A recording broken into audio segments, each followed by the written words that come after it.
22절까지입니다. 사무엘하 13장 1절에서 22절입니다. 그 위에 일이 있으니라. 다윗의 아들 압살롬에게 아름다운 누이가 있으니 이름은 다말이라. 다윗의 다른 아들 암논이 그를 사랑하나 그는 처녀이므로 어찌할 수 없는 줄 알고 암논이 그의 누이 다말 때문에 우라로 말미암아 병이 되니라. 암논에게 요나답이라 하는 친구가 있으니 그는 다윗의 형 시므아의 아들이요 심히 간교한 자라. 그가 암논에게 이르되 왕자여 당신은 어찌하여 나날이 이렇게 파리하여 가느냐. 내게 말해주지 아니하겠느냐 하니 암논이 말하되 내가 압살롬의 누이 다말을 사랑함이니라 하니라. 요나답이 그에게 이르되 침상에 누워 병든 채 하다가 내 아버지가 너를 보러 오거든 너는 그에게 말하기를 원하건대 내 누이 다말이 와서 내게 떡을 먹이되 내가 보는 데에서 떡을 차려 그의 손으로 먹여주게 하옵소서 하라 하니 암논이 곧 누워 병든 채 하다가 왕이 와서 그를 볼 때 암논이 왕께 아뢰되 원하건대 내 누이 다말이 와서 내가 보는 데에서 과자 2개를 만들어 그의 손으로 내게 먹여주게 하옵소서 하니 다윗이 사람을 그의 집으로 보내 다말에게 이르되 이제 내 오라버니 암논의 집으로 가서 그를 위하여 음식을 차리라 한지라. 다말이 그 오라버니 암논의 집에 이르매 그가 누웠더라. 다말이 밀가루를 가지고 반죽하여 그가 보는 데서 과자를 만들고 그 과자를 굽고 그 냄비를 가져다가 그 앞에 쏟아 놓아 암논이 먹기를 거절하고 암논이 이르되 모든 사람을 내게서 나가게 하라 하니 다 그를 떠나가니라. 암논이 다말에게 이르되 음식물을 가지고 침실로 들어오라. 내가 내 손에서 먹으리라 하니 다말이 자기가 만든 과자를 가지고 침실에 들어가 그의 오라버니 암논에게 이르러 그에게 먹이려고 가까이 가지고 갈 때 암논이 그를 붙잡고 그에게 이르되 나의 누이야 와서 나와 동침하자 하는지라. 그가 그에게 대답하되 아니라 내 오라버니여 나를 욕되게 하지 말라. 이런 일은 이스라엘에서 마땅히 행하지 못할 것이니 이 어리석은 일을 행하지 말라. 내가 이 수치를 지니고 어디로 가겠느냐. 너도 이스라엘에서 어리석은 자 중에 하나가 되리라. 이제 청하건대 왕께 말하라. 그가 나를 내게 주기를 거절하지 아니하시리라 하되 암논이 그 말을 듣지 아니하고 다말보다 힘이 셈으로 억지로 그와 동침하니라. 그리하고 암논이 그를 심히 미워하니 이제 미워하는 마음이 전에 사랑하던 사랑보다 더한지라. 암논이 그에게 이르되 일어나 가라 하니 다말이 그에게 이르되 옳지 아니하다. 나를 쫓아보내는 이 큰 악은 아까 내게 행한 그 악보다 더하다 하되 암논이 그를 듣지 아니하고 그가 부리는 종을 불러 이르되 이 계집을 내게서 이제 내보내고 곧 문빗장을 지르라 하니 암논의 하인이 그를 끌어내고 곧 문빗장을 지르니라. 다말이 채색 옷을 입었으니 출가하지 아니한 공주는 이런 옷으로 단장한 법이라. 다말이 재를 자기의 머리에 덮어쓰고 그의 채색 옷을 찢고 손을 머리 위에 얹고 가서 크게 울부짖으니라. 그의 오라버니 압살롬이 그에게 이르되 내 오라버니 암논이 너와 함께 있었느냐. 그러나 그는 내 오라버니이니 누이야 지금은 잠잠히 있고 이것으로 말미암아 근심하지 말라 하니라. 이에 다말이 그의 오라버니 압살롬의 집에 있어 처량하게 지내니라. 다윗 왕이 이 모든 일을 듣고 심히 노하니라. 압살롬은 암논이 그의 누이 다말을 욕되게 하였으므로 그를 미워하여 암논에 대하여 잘잘못을 압살롬이 말하지 아니하니라. 아멘. 이제 오늘 말씀은 암논 조금 이제 족보 정리를 조금 해야 돼요. 이제 다말과 압살롬은 남매입니다. 친남매. 압살롬, 다말은 친남매고, 그리고 여기 나오는 암논은 이복. 배가 다른, 즉 다윗이 처첩들이 여럿 있었단 말이에요. 되게 많았어요. 그러니까 이제 그 처첩에 따라 낳은 자녀들이 있을 텐데 그 가운데 암논이 있고 그다음에 다말과 압살롬이 이제 같은 배에서 나온, 어머니의 배에서 나온 남매였다. 그런데 도저히 있어서는 안 될 일이 이제 일어났는데 13장 1절에서 보시면 그 후에라는 표현이 나옵니다. 이 말이 우리 개역 개정이나 한글에는 그냥 그 후에 어떤 이후에 되게 막연하게 되어 있는데 제 히브리 원어를 보면 이제 이 말이 이런 뜻을 담고 있어요. 11장에서부터 12장까지 이르는 다윗의 전반적인 사건, 즉 밧세바 사건 그리고 나단의 책망 그 이후에 라는 뜻을 갖고 있어요. 그러니까 본격적으로 하나님의 예언대로 다윗의 징계가 시작된다라는 뜻입니다. 다윗은 공적인 영역에 있어서는 되게 성공한 사람이에요. 우리 식으로 얘기하면 교회도 되게 잘 됐고요. 사업도 되게 잘 됐어요. 그런데 그의 개인사를 살펴보면 참 엉망이다 싶어요. 참 엉망입니다. 이제 우리가 이제 살펴볼 텐데 그 집이 엉망입니다. 아주 엉망. 오늘 이것은 그 시작에 불과하다. 그러면 왜 하나님 그 다윗은 공적으로는 나라가 되게 잘 나가요. 든든하게 세워져 가고 노량물도 많아지고 국력도 신장합니다. 그런데 왜 그러느냐? 다윗과 언약한 하나님의 말씀 때문에 그래요. 그런데 그의 개인사, 가정사는 형편없죠. 저는 예전에 되게 고민이 됐어요. 고민. 어떤 부분이 고민이냐면 내가 아는 목회자나 혹은 우리가 들려오는 소식들 가운데 참 개인적으로도 엉망인 사람들이 종종 있거든요. 근데 교회는 잘 돼. 야, 이게 뭘까? 늘 고민이었어요. 근데 오늘 말씀을 보니까 하나님의 언약 때문에, 언약. 그러니까 그것을 지금 우리에게 굳이 적용을 해볼 수 있다면 하나님 그 교회 공동체에 속한 그 지체들 때문에 그래요. 그 목사 때문에 그런 것이 아니죠.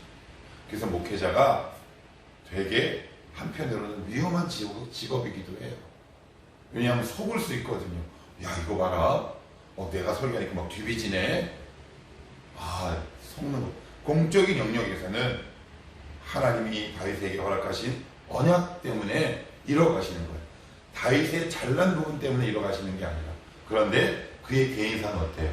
가정사는 치리하고 징계해야 될 부분들이 있거든요. 그러니 다윗의 가정사를 돌아보면 공적 영역과 달리 그의 가정과 개인사는 참 비참하고 안타까운 일들이 굉장히 많이 있었다.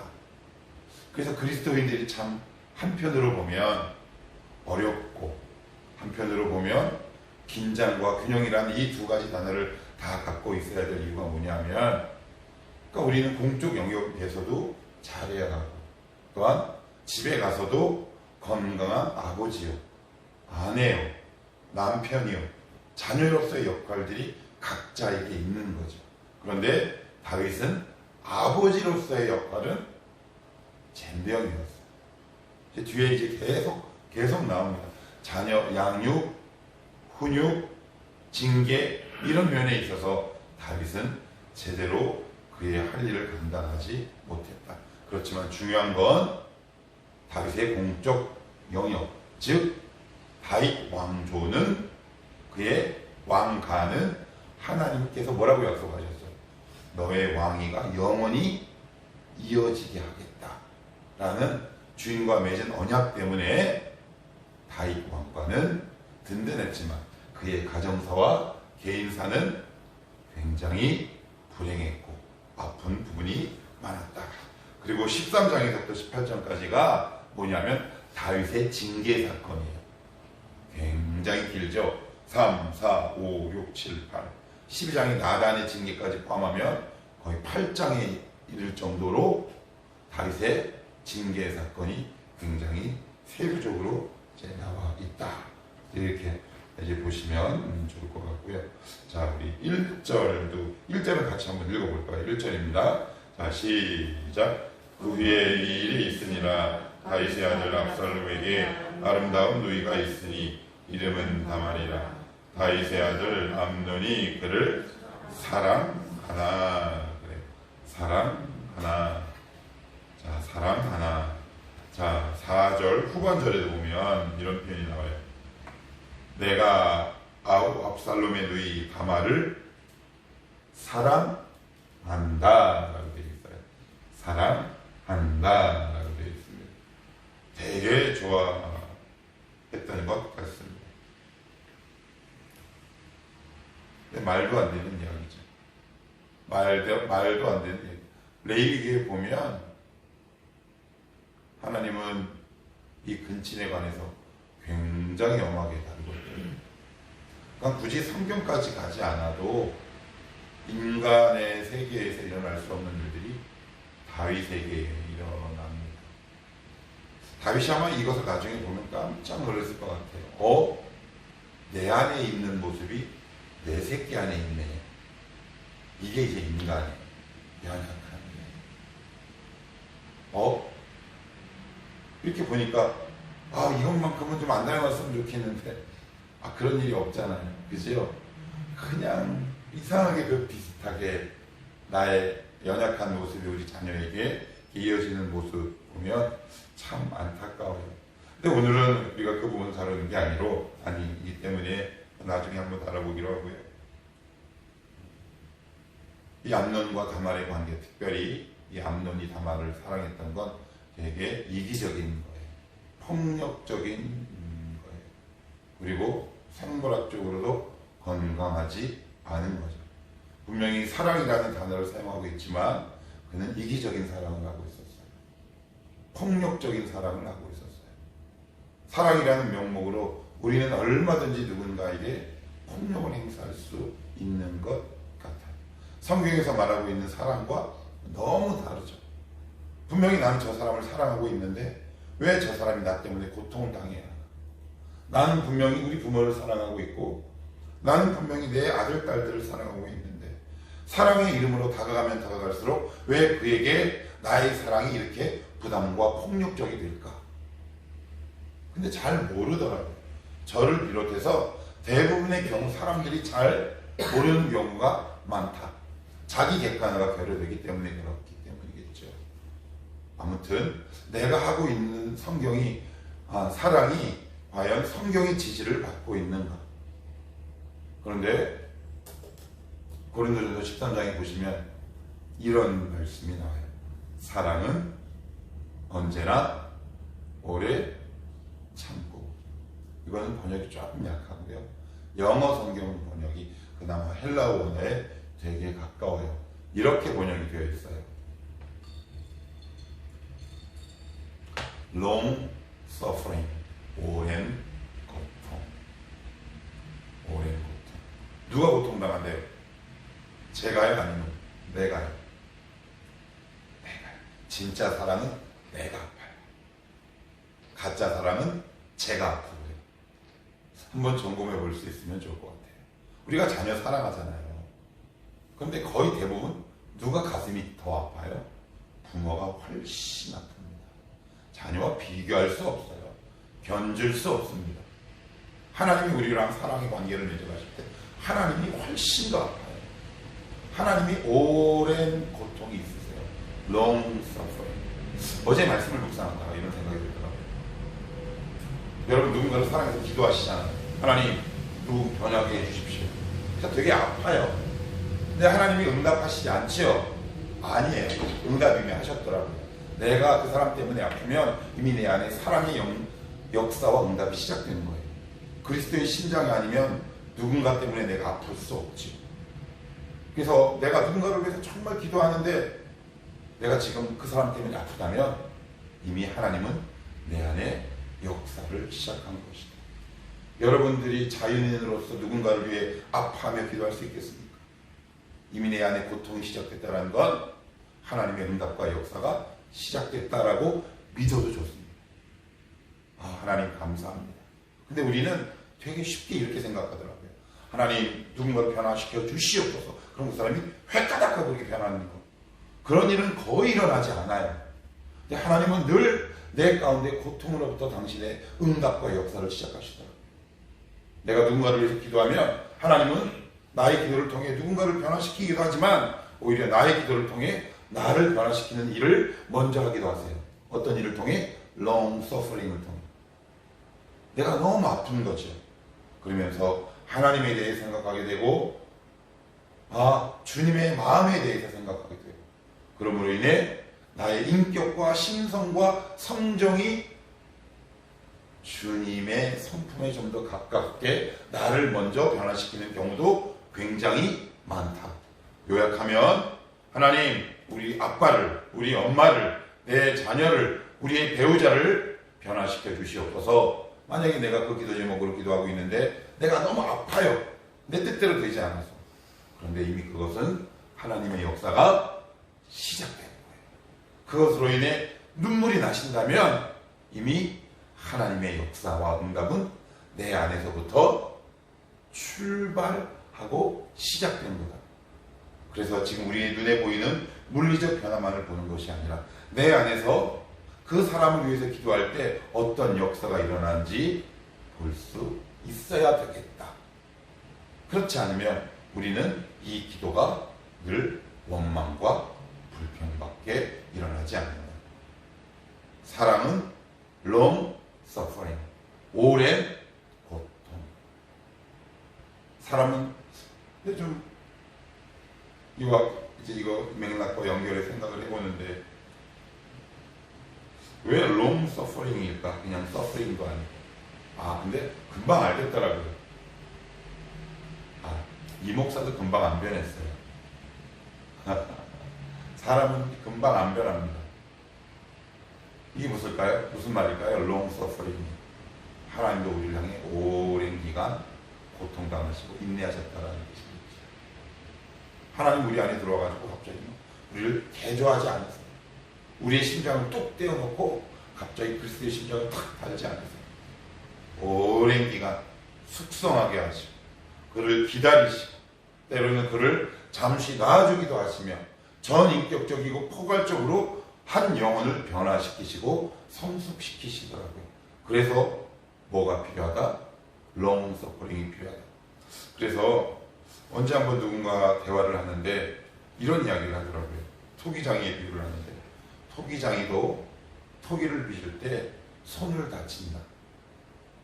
되게 오래 남더라고요. 우리 주님 토기장이잖아요. 우리를 빚어가실 때 우리 주님의 마음도 상처를 받지 않겠나. 그죠?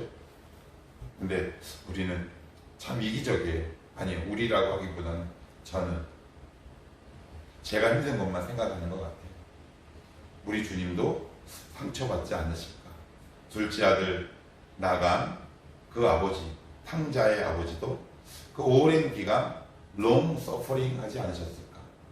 그런 생각 문득 들더라고요. 자, 우리 15절도 한번 보고 마칩시다. 15절입니다. 15절 시작. 14절로부터 봅시다. 14, 15 시작. 암논이 그 말을 듣지 아니하고 가물보다 힘이 있으므로 암논이 그를 심히 미워하니 이제 미워한 미움이 전에 사랑하는 사람보다 더한지라. 암논이 그에게 이르되 일어나 가라 하니. 그래. 그러니까 이 사랑은 무슨 사랑이었다는 거예요? 정욕적인 사랑이라는 거죠. 그죠? 그러니까 우리가 사랑으로 무언가를 행하고 대하지만 내 안에 일어나는 것이 정말 하나님이 신용하는, 신뢰하는, 믿을 수 있는 진짜 사랑인가? 그러니까 우리 자꾸 참 많이 속는 것 같아요. 우리 안에 뭔가 뜨겁다, 누군가를 사랑한다, 열정이 넘친다. 근데 인간은 참 악하고 교묘하고 변질된 존재라 내가 갖고 있는 감정이 참 속기 쉬워요. 암논은 알았을까? 이렇게 자기 마음이 차갑게 식을 줄. 더 모멸감을 주게 되잖아요. 그죠? 폭력적이고 이기적이고 정욕적인 사랑. 그것은 더 이상 사랑이 아니다. 그래서 오늘 과연 내가 누군가를 사랑하고 섬기는 것이 하나님 정말 주님이 인정하시는 사랑입니까? 제 안에 누군가를 향한 안타까움과 고통이 있습니까? 그러면 그건 진짜 사랑 같아요. 하나님, 내가 누군가의 변화를 위해서 지금 기도한다면 long suffering을 오래 인내하게 하옵소서. 그 과정을 다 통과해야 되는 것 같아요. 포기하고 싶죠. 기도를 중단하고 싶을 때도 있어요. 이제 그만할까?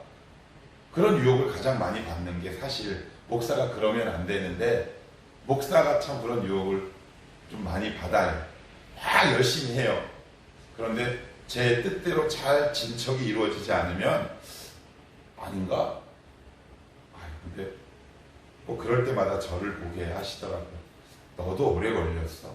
그 한마디면 돼요. 너도 나에게 long suffering이었어. 그래, 어쩔 수 없다. 여러분 안에 어떤 고통이 있으세요? 그것이 너무 오래되셨어. 너무 아파요. 그것 자체가 이미 하나님이 여러분 안에 역사하시고 응답하신 결과다. 그것으로 끝나지 않을 겁니다. 그것을 통해 나를 빚으시고 또한 나의 사랑이 누군가에게 전달될 수 있도록 생각해봐요. 결국 누군가에게 사람은 사랑으로 움직이는데 하나님이 나를 변화시키시고 변화시키신 나를 보고 누군가가 또 다른 변화를 일으키게 되는 거죠. 그것이 하나님의 역사다. 그러니 오늘도 그 사람을, 그 인물을 붙들고 비록 나는 아프지만 하나님 앞에 이렇게 올려놓을 수 있기를 바라고요. long suffering이라는 그 인내의 과정을 통해 여러분도 하나님이 기뻐하시는 멋진 인격을 가진 사람으로 변화될 수 있기를 주님의 이름으로 축복합니다.